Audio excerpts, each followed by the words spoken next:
Bonjour et bienvenue dans ce nouvel épisode de DB World. Aujourd'hui, on va parler de l'incroyable histoire de SOB. Comme d'hab, si mon contenu vous plaît, vous pouvez lâcher un petit j'aime ou bien vous abonner à ma chaîne, ça m'aide à avancer. Allez, c'est parti.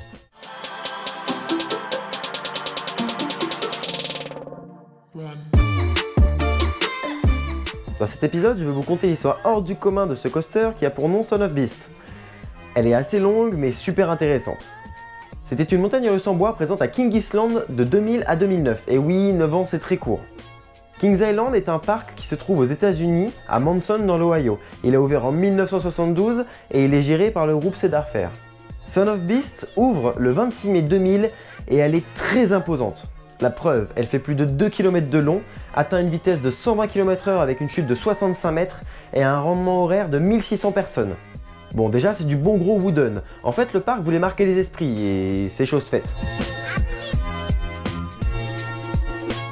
J'ai omis un petit détail. Ce wooden arborait également un looping de 36 mètres de haut fait de métal et cette attraction reste à ce jour la seule attraction en bois à avoir eu un looping dans son layout. Autre chose très impressionnante, une espèce de grosse double hélice sur le côté, enfin bref, regardez plutôt.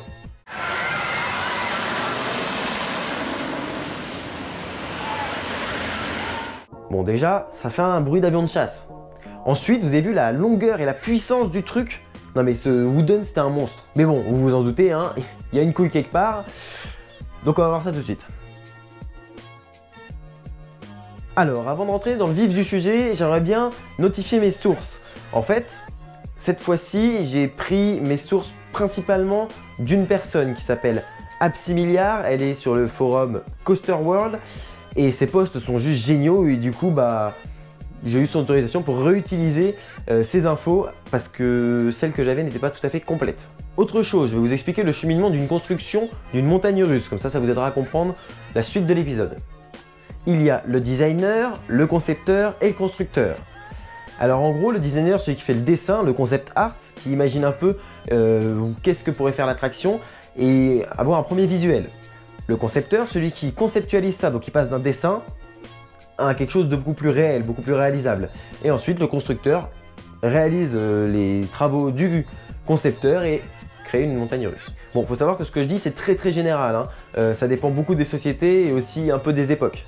Revenons-en au sujet principal. SOB a été construit par Gerstlauer, oui, les mêmes qui ont construit Pirates Express, mais la conception, elle vient de Roller Coaster Corporation of America, autrement dit RCCA. Et RCCA, c'est une société qui n'existe plus et qui a construit, si je ne me trompe pas, que 5 wooden. Ce qui est important dans le fait que RCCA ait réalisé ce coaster, c'est parce qu'il fallait un coaster pas trop cher. Évidemment, les autres constructeurs comme Itamine et d'autres, eux, sentaient les difficultés arriver, ont émis des devis plus élevés. Bon déjà là ça part mal. On cherche un prix bas pour quelque chose qui est unique et qui n'a jamais été réalisé auparavant. Le designer de l'attraction, lui, c'est Werner Stengel. Je ne sais pas si je le prononce très bien, mais c'est quelqu'un qui a maintenant 81 ans, qui a designé plus de 500 coasters et qui a travaillé par exemple avec Anton Schwarzkopf.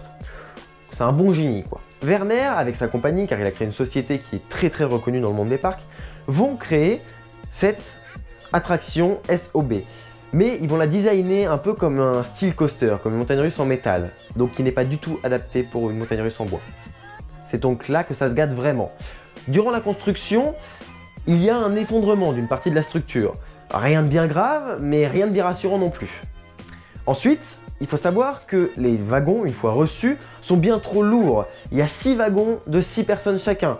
Donc là encore, c'est énorme. Bon alors, qu'est-ce qui a bien pu merder et à quel point? Alors, je vais citer directement le post du forum, car il n'y a pas d'autre façon de le dire. Je vous mets un peu dans le contexte. C'est le jour de l'inauguration de Son of Beast. Il y a des médias et surtout ACE, autrement dit American Coaster Enthusiast. Je cite donc le post. ACE commence à rider le ride et les gens à l'arrière du train se plaignent de douleur. Le haut de la deuxième montée est une espèce de transition où le train se penche beaucoup vers la droite et à ce moment-là, il y a un problème avec les rails à cet endroit. Après que les médias et ACE les ridaient, le parc a fermé le ride et la maintenance a passé toute l'après-midi à bosser sur cette section de voie pour l'adoucir. Ça a marché et la même personne qui avait des bleus à ride le matin a dit que c'était plus doux. Voilà, tout est dit. Donc bon, on voit clairement que rien ne va. Ajoutez à ça un bois de merde de mauvaise qualité, des trains en surpoids et donc vous avez, au bout de quelques mois d'exploitation, le pire wooden du monde. En 2005, donc 5 ans après l'ouverture, le parc retire un wagon, donc on se retrouve avec 5 wagons de 6 personnes. Mais rien n'y fait, l'attraction continue à se dégrader. C'est alors que le 9 juillet 2006, 27 personnes se blessent, donc principalement au cou, à cause d'un ride beaucoup trop violent. Donc le train finit son tour, mais le ride est trop violent. Quand le parc découvre ses blessures, il ferme immédiatement l'attraction et décide de l'inspecter dans son intégralité. C'est là qu'il découvre que des poutres sont fissurées, d'ailleurs je crois que c'est principalement au niveau de la très grosse hélice. Suite à cet accident, Son of Beast ferme pour 1 an. Il s'en profite alors pour retirer le looping, non pas parce qu'il était dangereux, c'est d'ailleurs le seul truc qui tenait la route sur Sweden, mais c'est parce que ça alourdissait les trains le fait qu'ils doivent passer sur un looping. C'est donc après quelques rénovations ainsi qu'un changement de train pour arriver à un total de 6 wagons de 4 personnes qu'elle réouvre en 2007. C'est en 2009, après un dépôt de plainte à la police pour des blessures, que l'attraction ferme définitivement ses portes au public. Et c'est 3 ans plus tard, en 2012, que sa destruction est annoncée.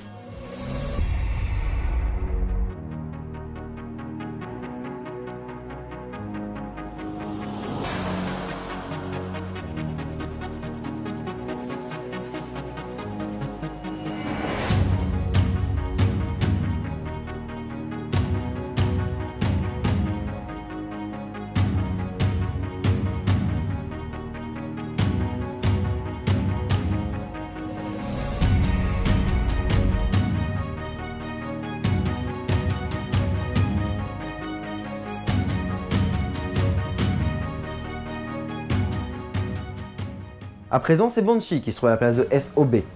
On retiendra un wooden ambitieux, hors norme, mais avec de nombreux défauts, dont le poids des trains, la survitesse, la mauvaise conception, le bois de mauvais état, etc., etc. Et tout cela le mènera à sa destruction en 2012. C'est sur ces tristes paroles que je signe la fin de cet épisode.